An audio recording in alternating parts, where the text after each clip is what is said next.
It's not often that you get to witness the best and worst of humanity in a single day.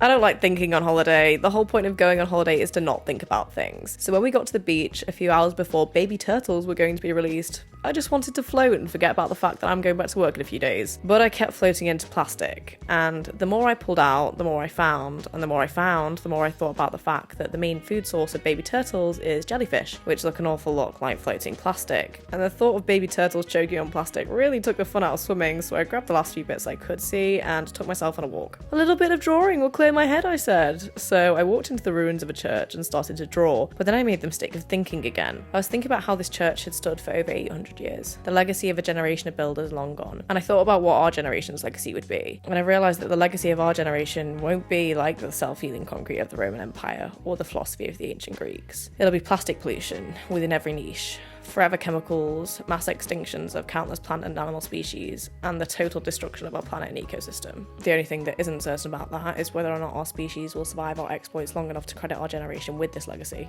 But if it does, it doesn't take a lot of thinking to realise that it'll be because of the people like the ones that work at the Cyprus Wildlife Research Institute. They were absolutely incredible. A few of the littlest hatchlings didn't look like they were going to make it, but the team massaged them and did everything they could to get them moving, and eventually every last one made it into the sea. They really restored my faith in humanity. But it's going to take a lot more of us doing our bit to turn things around, and it's important that we do because we're not alone on this planet. Sorry to be morbid, but you have to be honest sometimes, and I think this is one thing that's worth being honest about.